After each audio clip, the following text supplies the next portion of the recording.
Wake up at Holiday Inn Express to a can't-miss breakfast that's free with every stay. Count on all the hot, fresh coffee you need and an incredible breakfast buffet that has something for everyone, like eggs, cinnamon rolls, and even hot, fresh pancakes with all the toppings you crave. Next time, do yourself a favor and stay at a Holiday Inn Express with a can't-miss breakfast that's free with every stay. So, when you wake up at Holiday Inn Express, you'll wake up happy. A part of IHG Hotels and Resorts.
From ET Connections on YouTube and mountain-gate.com. And you're listening to the Alien Strand Podcast with Donald Ledesma. Catch us on YouTube and hit like and subscribe.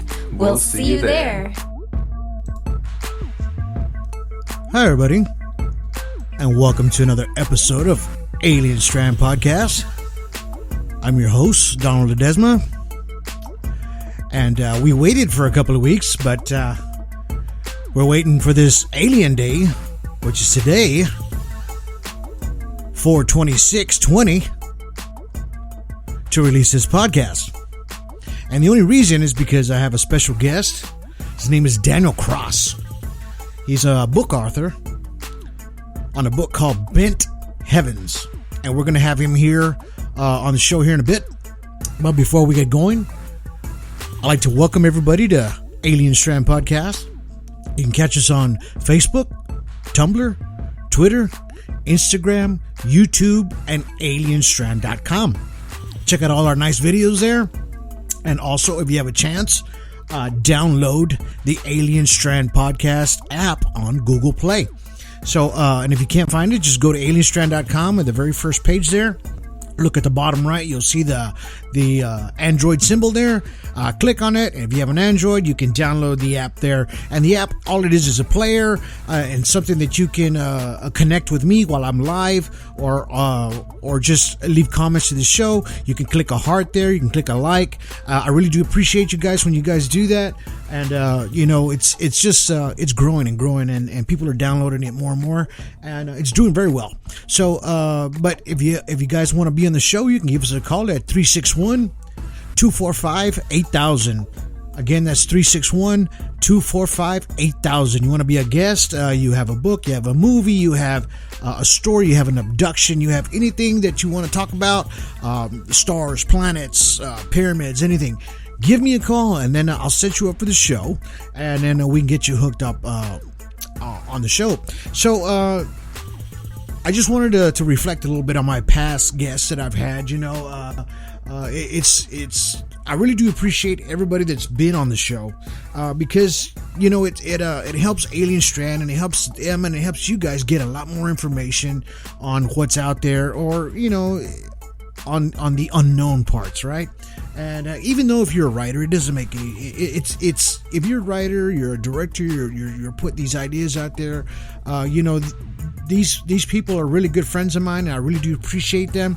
and they've always done good work out there. And even the regular folks that are out there, it's just making Alien Strand what it is. And you guys are sharing out there. Also, I have the new T-shirts, so those are up for sale right now. If you go to Facebook, you'll see the little small store there on below the community section. You'll see it there. It's a small little store. It's got maybe, I don't know, 8 items or so. If you can, buy yourself a shirt, a koozie or something, and it helps support the cause, and it helps keep this show free. So that way I can keep on putting it out to you guys, and that way, you guys can keep on catching all this good information of everybody that's been out there just sharing it, right? And, lately on Facebook, there's been so many videos, so many pictures coming out, so much Bigfoot activity out there as well. On Alien Strand on Facebook, I put out everything, and you'll see that. And I put out a lot of funnies too. I like to get the humor part of it as well. Give you guys a laugh for the day, and that just sometimes you just need to smile every once in a while. Even though it's funny. I put out pictures out there for you guys and videos, so that way you guys can interact on it, see what you guys think about it, and if it's real or if it's not, if it's a hoax, we can have a nice discussion on it. And everybody's been very respectful to everybody else as far as the comments here on Alien Strand there on Facebook.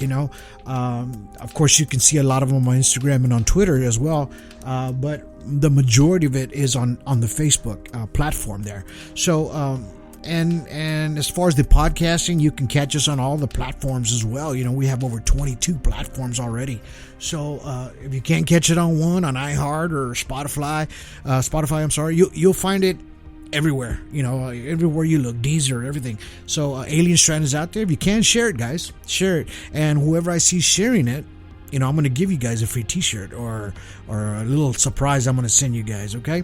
So it's going to be a little mixture of everything that I'll send out to people that share it. I can only send out in the U.S. right now, and then later on I'll work on something to get something bigger going so I can get it out there to my international friends, which I have a lot of. I've been noticing that internationally it's growing. We're all over, and thank you guys for listening to the show for that. But as far as we're talking about the Facebook, there's a lot of crafts out there, and I just posted one recently. It was on a camera, and it's in Turkey, I believe. And man, that's got to be like the most clearest pictures I've ever seen of a UFO. And it's a video, but somebody took snapshots of the video. So hopefully the video will be out soon so we can see this craft, because it just looks so clear. It's almost unbelievable, But then, like I always ask myself and ask my friends, what are you going to think if it's real, if it's something right there in front of you? A lot of times we just don't believe what we see on Facebook or anything like that, but just keep an open mind. You just never know that this object may be real. And there's a lot of people out there like my friend Anibal and Jody and Cindy and everybody that's shooting out their information, and they're trying to use their analyzers to figure out, through the electromagnetic fields on them, try to figure out exactly what these crafts are, because they do break up as far as the EMFs on them. So that's a really important part of it. And I applaud them for doing that. And I just appreciate every one of you guys for being out there and helping out with the cause, trying to keep everything going. So let's go ahead and get into today. So I am pretty excited today, bringing in Mr. Kraus on the show. They call me, and so I'm going to go ahead and bring him on in right now, okay? I'm doing okay. How are you? Good. I'm glad you guys were able to contact the show, and you guys sent me a book, actually, your book, Bent Heavans, and I've been going through it, reading it, and man, it's a really, really good book. And I couldn't put it down enough to where, I'm such a busy guy that I'm always doing all kinds of things, but I'm reading at the same time. So I actually had to download the audiobook for it too. So while I'm in my vehicle, I'm listening to it too. So it's a great book. Thank you for sending it to me. And for the people the people out there in radio land, which I call in podcast land, if they don't know who you are, you're Mr. Daniel Kraus and you're a book author. So you've been doing this for how long? Oh, geez. I think I started publishing in 2009, maybe was my first book. Okay, yeah. I think I read something about that. You published your first book was called The Monster Variations. Is that it? Right, and Bent Heavans is my 9th book. Oh, okay, nice. Okay, so you've been writing. As far as I see that you've in 2012, you got an Odyssey Award, and then in 2014 you got another Odyssey Award for was it Scholar? And Rodders. So you've been doing this for a while. Then and also in 2015, I believe you did Troll Hunters, right, with Mr. Gilillmero Del Toro, which came out on Netflix, right? It was an animated series. Yeah, so we did a book first, and then it became the show. Okay, so how is it that you guys get approached like stuff like that for, especially like Netflix, and how do they put your book into an animated kind of series show? How do they do that? Well, I mean, you're really asking the wrong guy. So I'm kind of the book guy. I got you. So in that case, and in most cases, what happens is you have a book, and then a producer or a production company will become interested in it, and then they will option or eventually purchase the rights to make a book.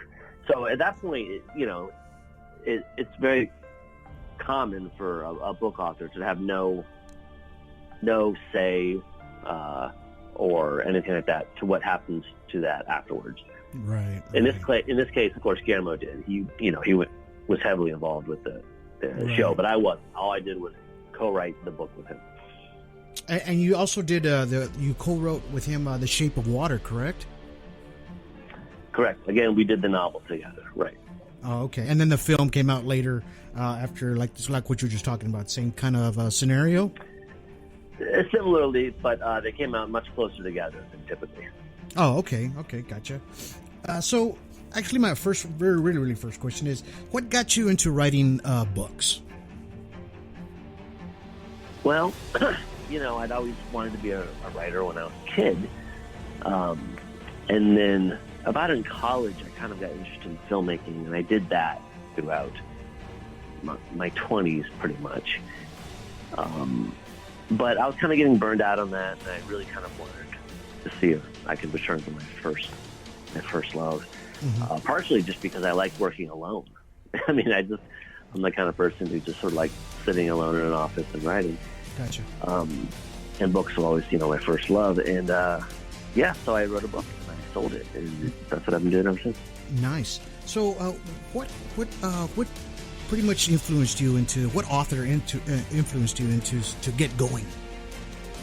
Well, I mean, I'd have to think about the author. I mean, the thing that really kicked me off as a little kid was The Twilight Zone. Nice. My mom was a big fan of Twilight Zone, and when I was really young, 6 years old, I don't know. So, really young, we would watch The Twilight Zone together. I'd stay up a little bit later than I should. And so obviously you see stuff like that when you're young, and it really imprints itself on you. So Rod Serling was a huge early influence. As far as authors go, I'm trying to think. Obviously Stephen King was a big one, as he was to most people of my generation. But, I don't... After that, I remember being really blown away by Clive Barker. Oh, yeah.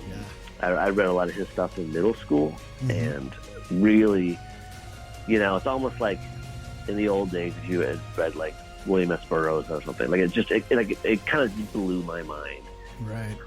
about the kind of stuff you can write about, ways you can write about it, the kind of people you can write about. It just was quite a broadening of the mind. Right. And were you more kind of leaning towards the kind of darker writing than anything else, as far as like your storytelling? Yes, absolutely. I was always, from, as I said, since I was really young, I was always interested in scary stuff. And then as I got older, that would probably broaden to be more dark stuff than explicitly scary. I'm less interested in sort of things that go bump at the night than I am just frightening people, Right. So when you're actually kind of getting into your, I guess, the thought process of getting going into writing, where do a lot of your ideas come from? Did you miss your deadline to renew your Medicaid coverage?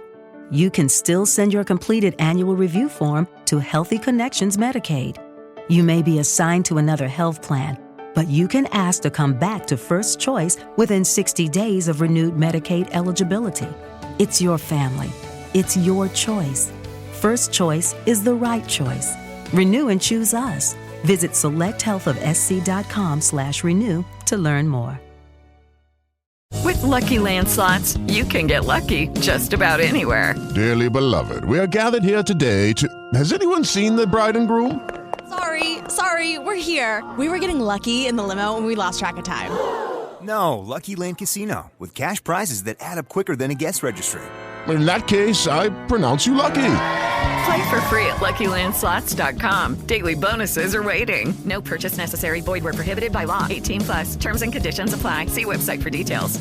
Judy was boring. Hello. Then Judy discovered ChumbaCasino.com. It's my little escape. Now Judy's the life of the party. Oh, baby, mama's bringing home the bacon. Whoa, take it easy, Judy. The Chumba life is for everybody. So go to ChumbaCasino.com and play over 100 casino-style games. Join today and play for free for your chance to redeem some serious prizes.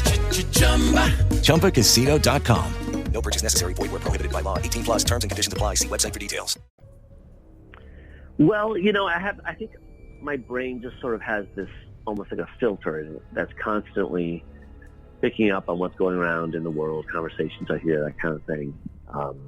Snippets of news, and it all kind of goes through this filter that's sort of like the book idea or the story idea filter. And sometimes, something will catch and I'll write it down. I always have one of these little black notebooks on me, and I'll write it down there. And then usually, most commonly, it takes years for a story idea to coalesce. It'll be 2, 4, 8, 10, 20 years, sometimes that it'll just sort of fester away in there.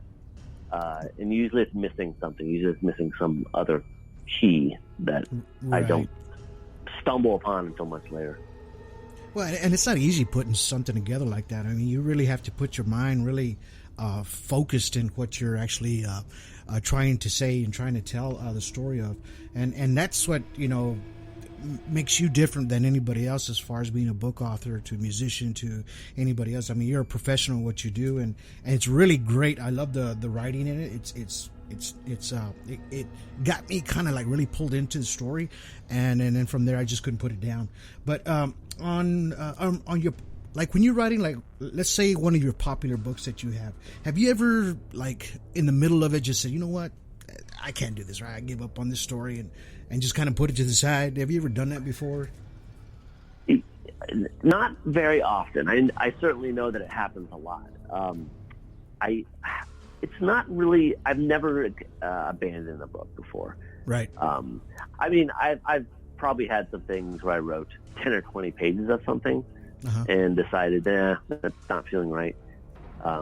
Let's just delete that. But there hasn't been something that I've ever been hundreds of pages in abandoned. I've gotten close early in my career, certainly with one book in particular. There was, twice I almost gave up on it. Like, I went away for months. But that was, long ago. That was is it like a writer's maybe 10 years ago?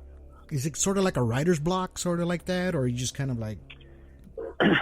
Well, yeah, I think it was, and I haven't had it in a good decade. So good. Knock on wood, but good.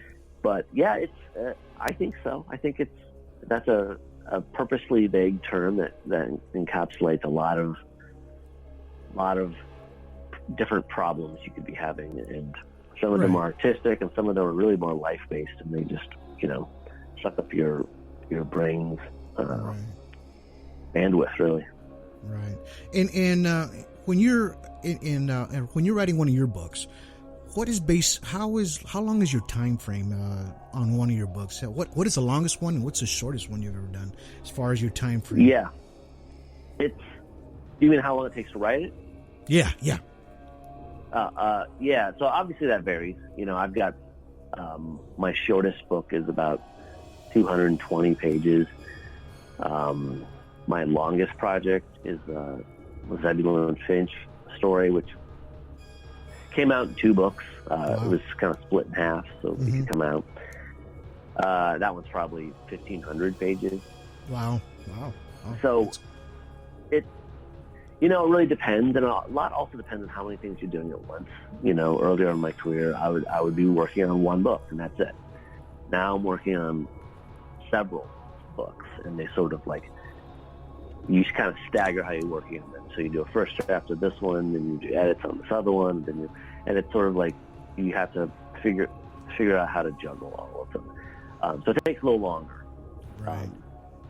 But yeah, early on though, I would say, it took me a lot longer because I didn't know what I was doing. I make a lot more wrong turns.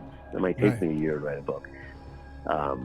The Living Dead, my book out this summer, which is the longest book I've ever written, it probably took me the better part of 2 years. But I can also write a book in 4 months. So it really depends on what it is. Wow. Well, what got you into sci-fi writing as far as like the aliens and stuff like that? Is there something like a story that had kind of burned in your brain a little bit to kind of give you some kind of ideas? Well, I basically I haven't really focused on any one genre. So it would be wrong to classify me as a totally sci-fi writer. Gotcha. I've done historical fiction and fantasy and horror. Right. And so I haven't, there's not one genre that I've done a lot of. So the book of mine that really fits into sci-fi is really Bent Heavans. Yes. But it's my interest probably comes more from the horror angle. Okay. Like a lot of my favorite sci-fi, and there's obviously books that I love too, but I'm probably more influenced by sci-fi movies. Okay. And generally ones that had a bit of a horror edge to them. Oh yeah. There's a lot of those out there, and I watch a lot of sci-fi movies, and especially the very popular ones and the ones that are not so popular, but still, when they put a little horror in there, it kind of gives you that edge of the seat kind of feeling, So no, I understand. Yeah. I understand 100%. So when you're doing as far as co-authoring, is it difficult to do that with another author? You know what I mean? Putting your heads together. Yeah, it is, and it should be. I think that's part of the point is that you have to sort of bump up against somebody else to make yourself to knock yourself out of your comfort zone. Like that's the thing I like the least is when I'm writing and I feel like, I get this kind of deja vu feeling where I've done this kind of chapter before. I've done this trick before. There's something here that feels like I've done it. So then you have to kind of reconfigure. My least favorite feeling. So I think when you work with somebody else, that helps you knock you out of your regular patterns. Because they're going to come up with stuff that you certainly would never have come up with, and vice versa. Right. So it's I think if it's too easy, you're doing it wrong. Right. Well, I understand that one, because I'm a musician, right? So when I go and play the guitar with somebody else that plays a totally different style of myself, and we try to put a song together, well, it kind of conflicts a little bit, but then it takes a little while to get the momentum going, and then bam, it just comes together. Yeah. So no, I understand 100%, especially on that kind of mindset. So in a situation like that, is the idea already set in place already, or you guys are kind of just working from scratch? How does that work, guys? Well, it depends. I mean, all my collaborations have been different. I think mine have been more unusual. So they're not like, The Living Dead is a collaboration with Gilillmero, who passed away. Right. So it's sort of a manuscript that I'm working on that he hadn't finished. So that's very different than I think standard collaborations. And I don't know what standard would even mean, but I know authors who typically write together. Like that's mostly what they do is write together. And I imagine they have it down to a more of a science, where it's probably as close to what you're imagining it would be, where somebody probably writes a chapter and the other person revises it, or vice versa, or they take turns writing chapters and revising, and there's no doubt some pattern. And it's, even if you're doing one-off collaborations, you'll quickly establish what that pattern is. Right. With Mr. Del Toro and yourself, do you have like a really nice little friendship there? Where you can pretty much work together and laugh and all that good stuff when y'all put stories together. Unfortunately, that's not really the case. We don't live anywhere near each other, and I hardly ever see him. He's usually in Toronto or LA. I'm in Chicago. Right. So I haven't seen him in ages. Wow. And there's also the part that I hardly ever, I'm a homebody. I like sitting in a rain, so I don't really see that much of anyone. I get it. It's sometimes you have to be that way. It's just, you're set in your own way and your own style. So that makes you happy. Go for it, brother. So we're going to talk a little bit about the book, Bent Heavans. How was this story created as far as the Bent Heavans book? How did you create that story? It was sort of an older idea of mine. Like I said, many of my ideas stick around for years and years. And it was one of those kind of pieces of an idea that I carry around. And I didn't really figure out what to do with it until I had this. It was, it had something to do with sort of the United States torture program. Like I sort of started thinking about the various scandals there's been. The Senate committee on torture, that big tome came out. Right. And, before that, there was all the stuff at Abu Ghraib prison. And there became a lot of, my mind really started getting caught up in these ideas of what the efficacy or lack of for torture. And so it really became an idea of thinking about, so I had this sort of idea for an alien story that I wanted, and then I also was thinking about this other sort of hot button topic, and I thought, well, an alien is a good extreme representation of someone we might think of as different than ourselves. Exactly. And so I thought it would be intriguing to sort of take, that kind of ET setup where teens meet an alien, but then take it into a much darker direction. Wow. And the main character in this story is Liv Fleming, correct? And she's like a young teenager. How did you come up with the idea of just getting like a young teen instead of like just a standard adult person, or just bringing the teen and this together? Well, I think, again, thinking about sort of torture in the U.S. military, I mean, so many of the soldiers are so young. And then they're dealing with these very complicated situations before anyone could be ready. I don't know if you ever can fully be ready.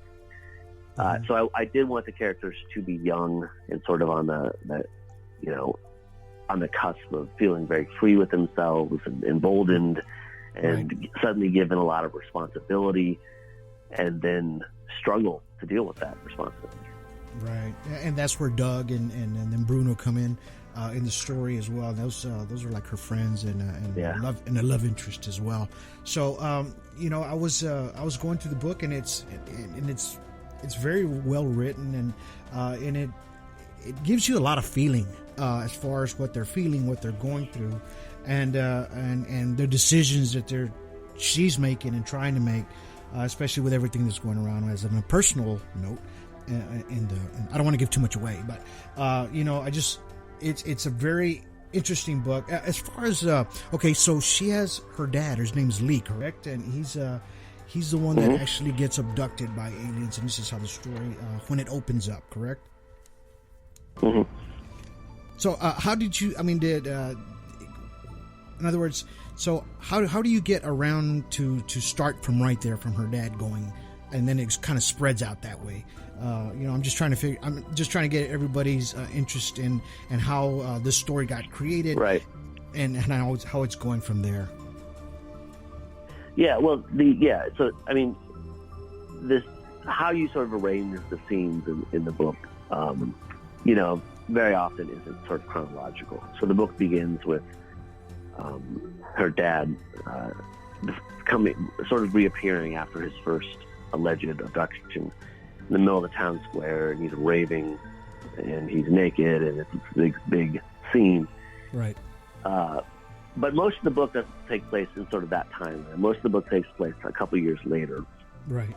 And so that's sort of, she dreams about that moment a lot because it was such a sort of traumatic moment. Did that sort of answer? Yeah, and that's what I'm pretty much trying to focus on and try to get people kind of not getting them fully interested in the book, because it's great. I loved it. It's like I like I told you earlier, I was reading it and I couldn't put it down, and then finally had to get the ebook for it, and then I just went with there. But it's a very interesting story, and during the middle and end, it's very how do you say it? It's kind of hard for me to say without giving too much away. It just pulls you. It pulls you in. I want people to download your book and buy it, because it's a very good book, especially people that are readers, or even an audiobook is great for that. So if they were to approach you on a movie aspect of this story, would you take it, or how does that? Oh yeah, I mean, yes. So it's a process, like anytime you have a book come out, I shouldn't say anytime, but lots of time you have books on, there will be sort of nibbles of interest from various parties, and so right. Then they read the book, and then sometimes you get some offers on a project, and sometimes you don't, and sometimes you get multiple offers, and sometimes you get nothing, and then so it's there's no rhyme or reason to it, really. It's going to come out and catch someone's fancy in that way, or it doesn't, and both are fine. I think it would make a great movie. Me personally, that's just my personal opinion on it. But it's just like I said, I couldn't put it down. And the book is called, again, Bent Heavans, and you're the writer of the book. So what do you do when you're not writing?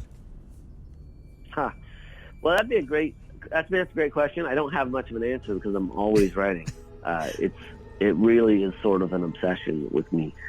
I write long days. I take off Sundays. I didn't used to do that, but now I only write 7 or 6 days a week.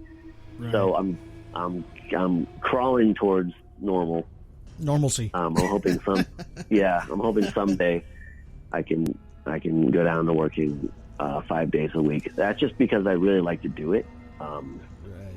It's there's very few things I like more. It really makes me happy to sit here and write all day. Nice. So it's I'm left to my own devices. I'll just write all the time, every day, and half the nights. And the problem with me is getting me to stop. Yeah, a lot of sleepless nights, I bet. So it kind of brings me to my next question. It kind of coincides with this one. I mean, what does your family think about you and about your writing and stuff? How it's going for you? I think they all get a kick out of it. There's not really anyone else like me in my family. I think they're kind of oddball artist. I came from a small town in Iowa.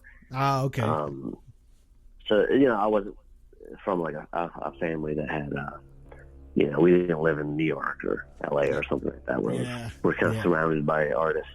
Right. But yeah, I think in general they get a kick out of it.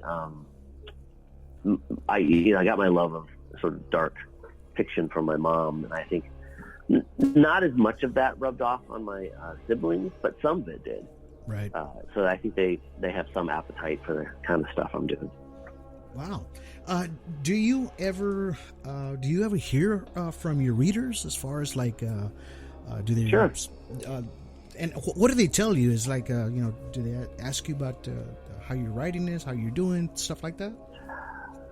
Generally they're most notes I get from readers tend to just be sort of appreciation notes. That'll just be like, hey, I read your book and I really loved it, thank you, etc.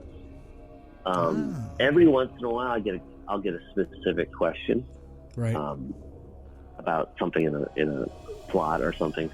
I tend to reply to all those things, but I don't necessarily answer them. So sometimes if it's not really clear, I kind of prefer things being a little less certain. So that's probably the lion's share of responses. Okay. So your books... there's all sorts of like social media interactions, but as far as like just people taking the time to email me, it tends to fall into those categories. Right. So it's doing actually. You got a lot of really good reviews out there. I went through the reviews and stuff like that on this book, Bent Heavans, and especially from the New York Times. I'm sure that gives you pretty much a good proud moment to get really good reviews. So where can people find your book at? Well, my books are all from big publishers, so you can find them anywhere really. It could be online or at a bookstore, or really just anywhere where books are sold, as they say. Okay, perfect. And also they can find you on danielkraus.com, correct? Yeah, Kraus. All right, perfect. Well, thank you so much for being on the show. I really do appreciate you, Daniel. Like I said, I really enjoyed the book, and I'm spreading the word on your book to everybody out there so they can download it and pick it up at Barnes & Noble or wherever. They can get a hard copy for themselves. And thank you so much for sending me a copy for myself so I can read it early on. I really do appreciate you. And good luck to you and more success to you in the future. And like I said, here at Alien Strand, we really do appreciate you for being out there and writing and expressing yourself in these books the way you're doing. And you're doing a great job. Thank you so much, Mr. Kraus. Thank you, too. Take care. All right, you too. We'll talk to you later. Thank you. Bye-bye. All right, man. Take care. Bye. Well, there you go. That was Mr. Daniel Kraus. Great interview. He answered a lot of questions. I decided to put out questions that, would maybe you were thinking of, or just something that just a question that would have popped out of nowhere. And I was just trying to give him some good questions, and he gave us wonderful, great answers. And I really do appreciate him for that. And, much success to him in the book, Bent Heavans, and is doing very well. Like I said, if you guys want to download it, you can find it on Amazon, anywhere books are sold. You can get the ebook. You can find it pretty much anywhere. I do highly recommend this book for you alien lovers out there, as far as the extraterrestrial aliens. And let's just let's give them a nice some good feedback on his book. A lot of people work hard on what they do, and they express themselves through books, movies, and stories that they like to put out for us to enjoy as well. And we really do appreciate him for that. So thank you, Mr. Daniel Kraus, for that.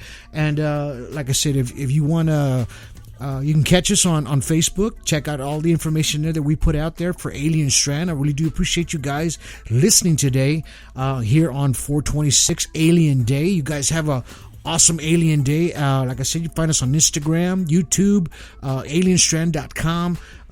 You can find us everywhere. And if you can, download the Alien Strand app there on your Google Play. If you can't find it, go to alienstrand.com. You'll see it at the very bottom on the right, or go to your Google app, Google Play, type in Alien Strand. It'll be the first one that pops up. Download it. It's a good player. You can interact with me while I'm going live. I haven't done it yet, but I will do it soon. You can still comment. Give me a heart on there. Follow me on all the other platforms as far as Spotify, iHeart, everything. Put a heart on there. Follow me. And I really do, like I said, appreciate you guys. So as for today, you guys have yourselves a good day. Have yourselves a good evening. And a good night.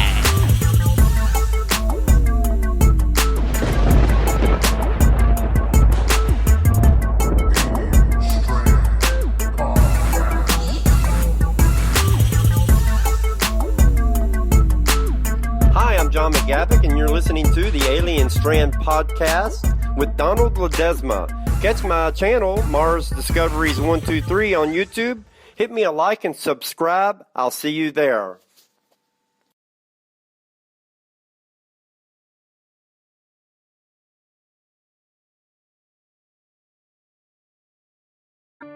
Did you miss your deadline to renew your Medicaid coverage? You can still send your completed annual review form to Healthy Connections Medicaid. You may be assigned to another health plan, but you can ask to come back to First Choice within 60 days of renewed Medicaid eligibility. It's your family. It's your choice. First Choice is the right choice. Renew and choose us. Visit selecthealthofsc.com/renew to learn more.